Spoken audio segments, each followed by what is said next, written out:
N'essayez pas de retrouver votre nom tout de suite. C'est donc la présence rapportée par les apprenants. Donc ça, c'est vous qui avez déclaré être présent de manière complète comme requis, arrivé tard, n'ayant pu participer. Et puis, une des façons dont on vérifie ça, vous pouvez le vérifier par vous-même, c'est donc combien de temps vous avez passé dans Zoom. Donc voilà, vous avez ici donc, le total en minutes qui a été enregistré par la plateforme. Donc, on vérifie la cohérence entre ce qui est déclaratif et puis ce qui est enregistré avec nos moyens techniques. Donc vous pouvez consulter et retrouver votre nom. La présence rapportée, ce sont là toutes les personnes qui ont rempli le rapport de la séance 1. Donc si votre nom n'est pas sur cette liste, eh bien malheureusement, vous avez loupé un des prérequis. Donc c'était indispensable de remplir ce rapport de la séance 1. Donc ça, c'est, on va dire, pour les formalités administratives. Maintenant, pour rentrer dans le vif du sujet, Anaminta a partagé ce tableau 3 qui est, bien sûr, je vais vous demander à partir d'où est tiré ce tableau 3, puisqu'on n'a pas mis la source. Le premier qui est inscrit dans le chat, donc d'où vient ce tableau 3, domaine d'intégration possible parmi les fonctions de soutien à la surveillance. Allez-y à vos claviers, recevra une mention spéciale lors du dernier jour de la formation. Celui ou celle qui reconnaît d'où est tiré ce tableau, après Anaminta va nous le dire, mais là pour l'instant je ne vois personne qui réagit.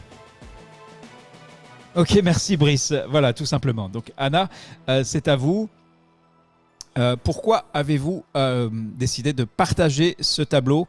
En quoi est-ce qu'il répond aux questions posées le premier jour et quelle est sa pertinence par rapport à cette formation ? Oui, merci Reda. Oui, ce tableau se trouve à la page 14 de la stratégie globale. Et lorsque vous réfléchissez à vos plans d'action, vous pouvez vous référer au tableau. Le tableau décrit quelques exemples d'intégration pour différentes fonctions de soutien à la surveillance. Par exemple, comment pouvez-vous augmenter la capacité de la main-d'œuvre? Vous pouvez réfléchir à comment améliorer la formation ou le renforcement des capacités à tous les niveaux. Alors, c'est quelques exemples pour vous. Merci. Merci Anna. Et alors, ça, c'est donc pour un premier élément. Il y aura d'autres ressources qui seront partagées. Certaines, malheureusement, ne sont disponibles uniquement en anglais. Mais alors, il y avait un enjeu sur cette séance 1. Vous savez qu'il y avait donc 10 groupes qui ont travaillé ensemble et... Alors, force est de constater quand même, on parle de force-faiblesse, et bien là, c'est la force du groupe, avec 10 rapports des groupes qui ont été déposés. Donc là, vous voyez, vous pouvez bien sûr accéder aux notes des rapporteurs. Et alors, voilà, et bien sûr, Charlotte va poster, donc ceux qui souhaitent consulter les notes des rapporteurs peuvent le faire donc à tête reposée. Ce lien Dropbox a été partagé de nouveau à moult reprises, mais Charlotte, dont la patience est infinie, va de nouveau repartager avec vous. Alors, on regarde maintenant. D'abord, il y a eu 96 apprenants qui ont répondu, donc sur une centaine qui ont participé. Donc, il y a quelques personnes, malheureusement, qui ont loupé le coche par rapport à cet enjeu de compléter ce rapport de la séance 1 alors qu'ils étaient présents. Donc c'est un petit peu dommage. C'est vrai qu'on a volontairement attendu la fin de la séance pour l'annoncer, mais le lien a été partagé par email et par de nombreux autres moyens. Pour ceux qui me disent donc que mon écran est flou, eh bien c'est tout en fonction de votre bande passante malheureusement. Et je vous recommande, donc c'est pour ça que j'ai partagé les diapositives et donc que je vous invite à consulter les diapositives. De toute façon, je vais vous dire l'essentiel. Donc 85% rapportent une présence complète. Bien sûr, on vérifie ça avec les enregistrements Zoom. Maintenant, pour sortir de l'administratif, lorsqu'on vous a demandé quel est le domaine vous avez traité dans le cadre de votre groupe, eh bien là, on a 42% presque de qui ont travaillé sur le financement durable et 27% sur la main-d'œuvre. Par contre, il y a le laboratoire et les systèmes de formation en 3e et 4e position. Vous voyez quand même une diversité. Puis après, tous les autres, en fait, c'est pas grand-chose par rapport à ces 2 grandes préoccupations et ces 4 préoccupations principales, on va dire, de ce groupe. Alors, sur l'évaluation de votre expérience globale, eh bien, on a ici des points un petit peu, voilà, ça va de 1, 3, 4, il y en a 2. Des 5, donc qui est tenté peut-être de nous donner la moyenne, il y en a 7. Et puis après, on a une jolie courbe ici, donc entre 6 et 10, avec une prépondérance de 9 si on regarde cette partie de la courbe uniquement. Globalement, il me semble que c'est positif. Bien sûr, pour les personnes qui ont donné des 1, des 3, des 4, même des 5, eh bien, on est allé regarder. Et le plus souvent, ces personnes expriment une frustration parce qu'elles n'ont pas réussi à se connecter, parce que la formation, donc elles ont eu effectivement une mauvaise expérience et on peut le comprendre. Maintenant, j'ai choisi ce message parmi tous ceux qu'on a reçus. Donc, il y avait franchement un nombre impressionnant et aussi une qualité de ce que vous avez pris le temps pour nous dire, pour nous rapporter, pour nous faire votre retour à vous. Et celui-là, ce cours donne beaucoup d'espoir pour la surveillance des maladies évitables pour la vaccination. Je perçois des solutions dans l'air. Voilà ce que vous nous avez dit. À la fin de cette présentation, je vais me tourner vers Anna, Louis et Chris pour leur demander qu'est-ce qu'ils font de ce qui est partagé ce qui a été partagé suite à la séance 1. Qu'en pensent-ils? Comment est-ce qu'ils interprètent? Comment est-ce qu'ils comprennent le retour que vous faites?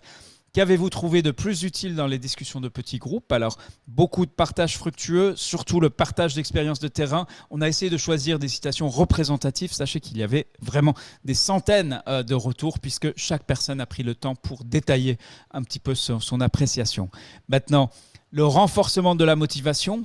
Alors, vous êtes 97% presque tous. Il y a quelques personnes qui n'ont pas senti leur motivation renforcée. C'est quand même exceptionnel dans le cadre d'une formation à distance.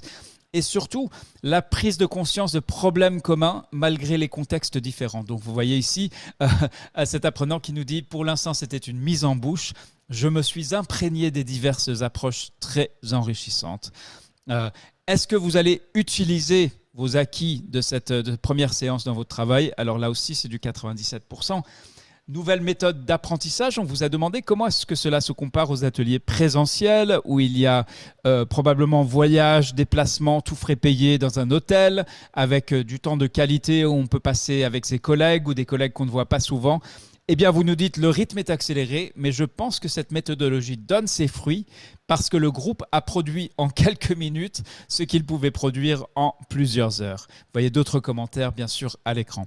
La séance, la séance 1 a abordé des questions importantes pour presque toutes vos organisations.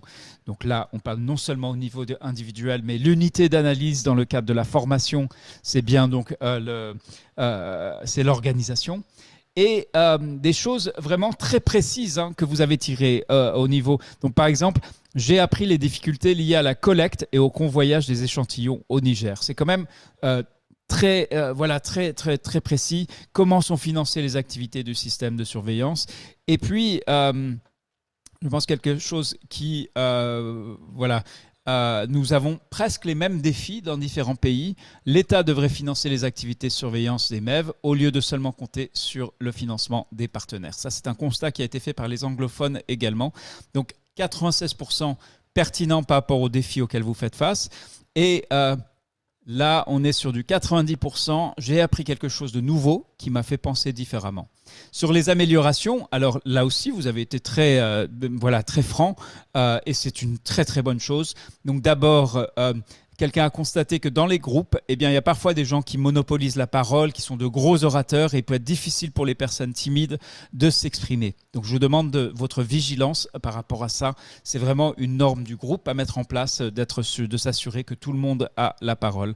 Le début a été difficile parce qu'on n'avait pas la même compréhension des choses. Je trouve remarquable qu'en quelques heures, on ait pu souder le groupe de la manière dont ça s'est passé.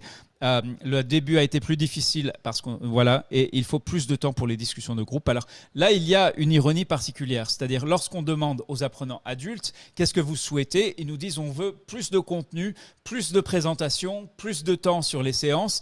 Et lorsqu'on vous demande quelle est la principale barrière à votre participation, vous nous dites je n'ai pas le temps. Donc il y a un moment où ce paradoxe, il faut le résoudre, et la résolution qu'on a trouvée vous laisse peut-être sur votre faim, mais je vous assure que si on rallongeait les séances, si on rajoutait des présentations, si on rajoutait du temps, beaucoup parmi vous n'arriveraient pas à suivre, et deuxièmement, les résultats d'apprentissage ne seraient pas forcément meilleurs. Donc voilà, cela peut être choquant de le dire comme ça, mais c'est ce que montrent de nombreuses recherches, y compris celles réalisées par la Fondation Apprendre Genève. Après, sur les problèmes de connexion, donc là je vois, j'ai un peu, pas encore, on arrive à la fin de cette séquence, donc j'attends beaucoup de cette formation, et là je voulais aussi reconnaître qu'il y a des personnes de très grande qualité, comme l'auteur de ce message. Eh bien, le problème de connexion Internet, cette personne dit, m'a bousillé l'activité, même si je n'ai pas voulu abandonner. Donc là, on reconnaît, il y aura des personnes qui ont tout fait et qui malheureusement, à cause des problèmes de connexion, ne pourront pas terminer cette formation. Donc ne lâchez rien, mais sachez, voilà, c'est une réalité à laquelle on est sensible et pour laquelle, malheureusement, comme c'est un problème de structure, on n'a pas de solution. C'est indépendant de notre volonté, et on comprend bien que c'est indépendant de votre volonté également. Dernier rappel des groupes Telegram. Alors maintenant, je vais me tourner vers Anna Minta. Anna, vous venez d'écouter donc un aperçu des retours des apprenants suite à cette séance 1. Que souhaitez-vous dire avant de passer à la prochaine séquence? Bon après-midi à tous, j'espère que vous allez bien. Je vous félicite d'avoir terminé la première journée. J'espère que vous avez beaucoup appris et que vous apprenez à connaître vos collègues. Je pensais qu'hier c'était bien passé, et j'espère qu'aujourd'hui vous pourrez continuer à réfléchir sur les 5 domaines de la stratégie et réfléchir sur les interventions que vous pouvez proposer dans votre plan d'action qui permettront à vos systèmes de surveillance d'être complets et intégrés. Merci.